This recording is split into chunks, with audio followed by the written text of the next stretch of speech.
kembali lagi bersama saya Johan di Tuna Trading ID. Jadi pada kesempatan video kali ini kita akan membahas kembali untuk update dari pergerakan si gold ini sendiri atau si XAUUSD. Oke, pertama kita bahas dulu untuk pergerakan hari kemarin. Ya memang kalau kita perhatikan, kalau untuk yang kemarin itu kan dia ada di kurang lebih di level harga ya sini ya 1943 1944 gitu. Nah ini kalau kalian ada dapat sell, congrats ya, karena memang daerah sini saya juga ada dapat sell. Kemudian kalau kalian dapat buy di sini, ini kan area yang kita omongin juga ya. Nah ini juga saya ucapkan selamat karena memang dia sempat naik kurang lebih ke 1938an ya, kemudian turun lagi gitu. Nah kemudian kalau kita lihat memang secara COT ya, jadi kalau kalian masih ingat mengenai COT yang kemarin itu kan masih minus gitu. Jadi memang masih bearish pressure untuk daerah sini, dan daerah sini pun kalau kita perhatikan ya, ini adalah area pertahanan bullish yang terakhir gitu. Oke, ini bullish yang terakhir. Jadi si bearishnya ini atau si kekuatan seller ini akan masuk kalau dia bisa break dari 29 ini gitu. Jadi selama dia belum bisa break dari 29, seller ini akan nunggu gitu. Seller nggak akan mau masuk di area 29 sampai 30 ini yang akan mau masuk gitu. Jadi dia akan masuk begitu dia berhasil break jadi 29. Jadi kalau misalkan kalian tanya, boleh nggak sih bang kalau misalkan begitu kita main sell stop gitu misalkan ya. Nah kalau misalkan sell stop pun sebenarnya agak riskan gitu, karena dari case yang sebelumnya di sini ya, begitu kena selling point yang mungkin kalau kita sempat TP bagus gitu, tapi kalau misalkan kita belum sempat TP itu akan sangat merugikan. Jadi better kalau kita mau sell ya di area ini 32 atau 29, saran saya tunggu dia breakout dulu. Oke, breakout di 30 menit atau di 1 jam juga lebih bagus gitu. Jadi kalau misalnya kalian mau tunggu yang 30 menit juga much better, nggak masalah gitu. Baru tunggu dia retest, nanti baru kita masuk gitu. Jadi pada saat dia retest kita baru masuk gitu. Retestnya dengan cara apa? Dengan cara mengambil candle konfirmasi. Misalkan pada saat retest dia itu muncul bearish engulfing gitu. Nah bearish engulfing berarti kita baru bisa masuk di next candle-nya gitu. Itu baru entry level yang cukup bagus gitu. Atau misalkan itu cukup entry level yang memang punya reason gitu. Jadi kita antara mau buy ataupun sell pun kita harus punya alasan gitu.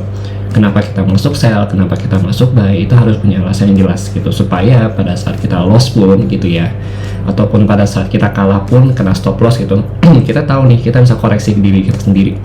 Oh tadi salahnya di sini gitu, jadi nanti next time akan dibenarin lagi gitu. Oke, itu harus kalian pahamin mengenai entry konfirmasi gitu. Nah itu udah saya masukkan juga di JTSC, itu kalian tinggal search aja, banyak banget di JTSC, baik yang entry konfirmasi 15 menit ya, yang 5 menit ya kan, atau entry konfirmasi menggunakan bearish atau bullish engulfing, itu ada semua di JTSC gitu, atau berdasarkan dengan SNA juga ada gitu.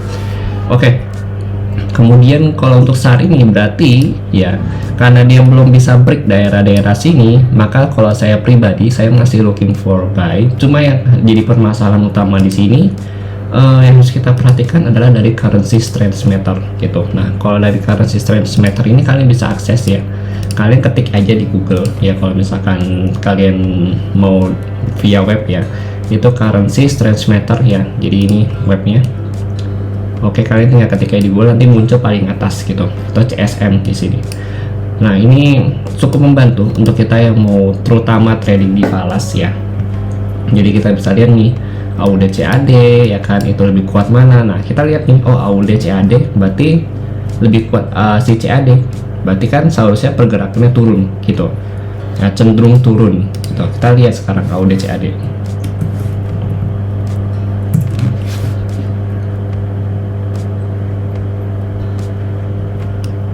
Lihat pergerakannya cenderung turun untuk hari ini gitu. Kenapa? Karena posisinya si AUD sama CAD itu lebih kuat CAD, makanya si CAD ini untuk candle daily ini hari ini dia turun gitu. Nah ini sangat membantu banget untuk kalian ya, semoga dengan ada informasi ini bisa membantu ya, terutama kalian stream main di falas ya, ini cukup membantu ya bagi saya. Dan kalau kita lihat pun untuk saat ini, untuk si USD ini ya, si USD ini itu sangat kuat, dia powerful, artinya semua bar dia dari bawah sampai ke atas ini dan sampai ke sini itu keisi semua gitu. Berarti kan otomatis kalau kita lihat memang semua yang lawan USD ya, USD ini kan naik nih kalau kita lihat. Oke, ini naik ya. Berarti semua yang melawan USD ya, yang berarti kan yang belakangnya USD ya, kalau yang melawan USD ya kayak Euro USD, GBP USD ya kan, XAU USD ya kan, atau apalagi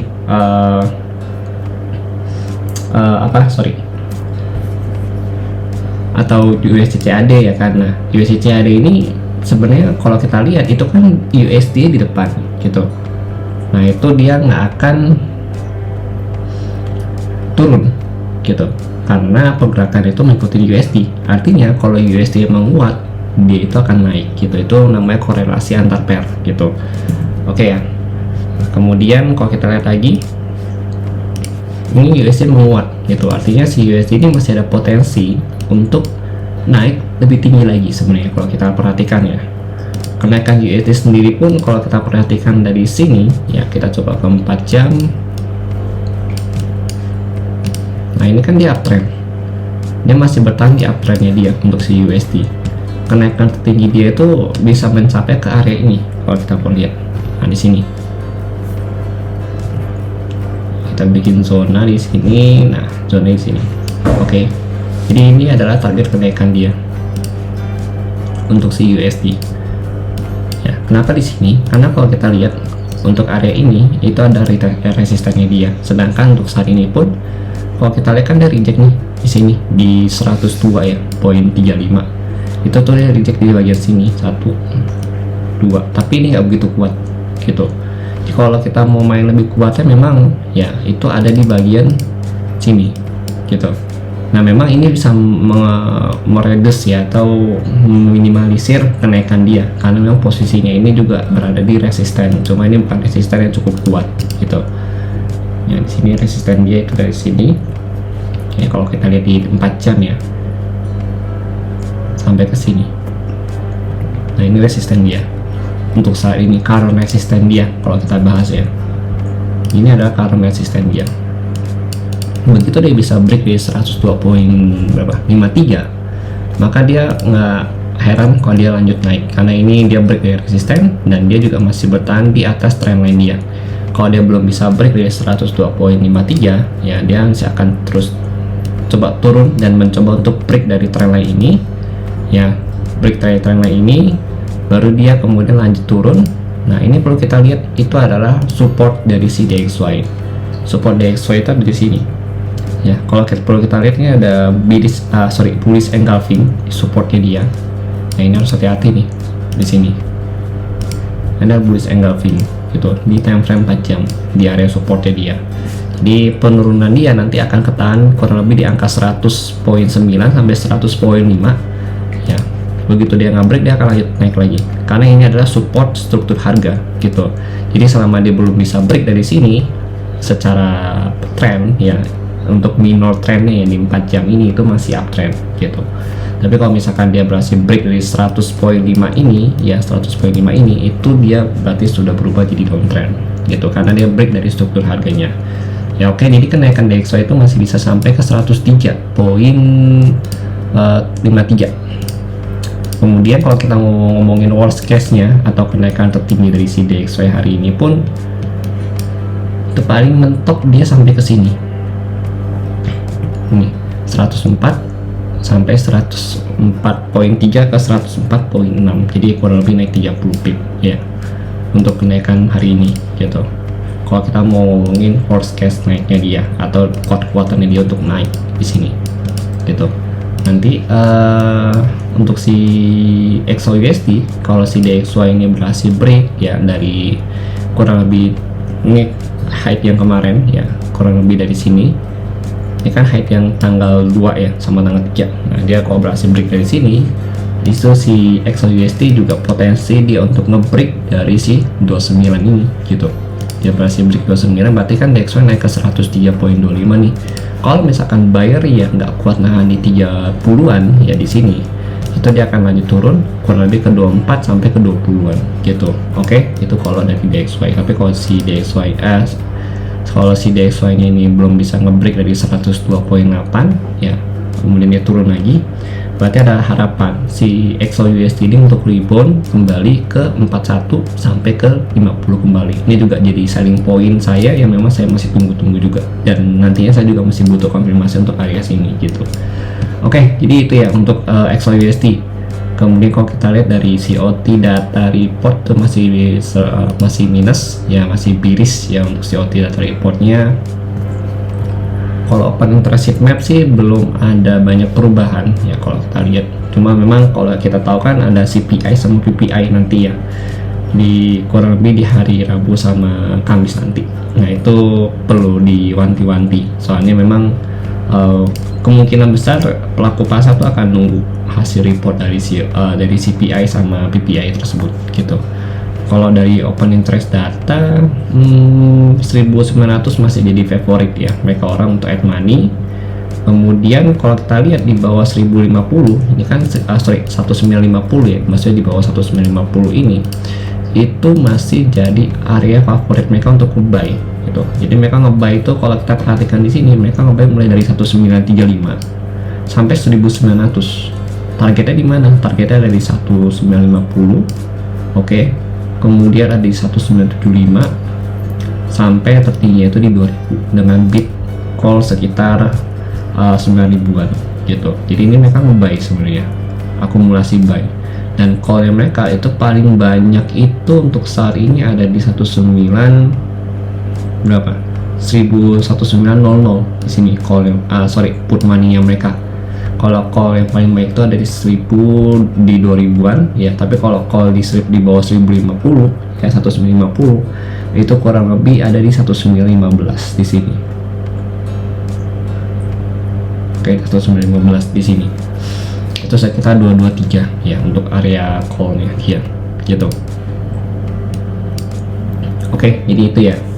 Jadi kalau kita perhatikan ini kan masih di area supportnya sebagai put money sekitar 1962. Selebihnya udah nggak ada lagi, paling banyaknya itu di sini di 2728 gitu. Oke. Lalu kalau kita lihat dari expiry kan day to expired 21 hari ya. Nah ini kalau kita lihat expire listnya untuk yang hari ini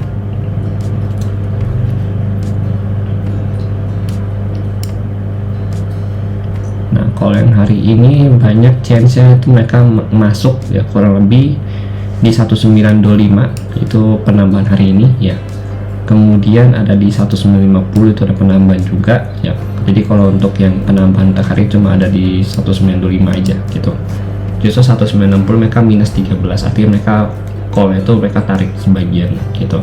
Kalau untuk hari ini pun today before expire ya, to expire di sini kalau kita lihat itu masih 1900 masih nambah 17, terus 1935 ya kan, kemudian ada di 19 apa ini 1925 ya, sama 1930 itu masih ada 50-an. Jadi ini masih cukup tebal untuk hari ini gitu. Oke, jadi mungkin sekian dari saya untuk si gold hari ini ya. Nanti kalau kita lihat lagi misalkan ada perubahan akan saya infokan di channel Telegram. Dan terima kasih untuk kalian sudah menonton video ini ya, semoga dengan video ini bisa bermanfaat untuk kalian yang butuh pandangan tambahan untuk XAUUSD. Dan mohon maaf kalau misalkan agak siang saya uploadnya gitu karena saya ada kesibukan lain gitu, tapi saya tetap usahakan untuk upload ya supaya bisa memberikan informasi penting seperti ini setiap harinya gitu. Terima kasih dan sampai jumpa pada video berikutnya.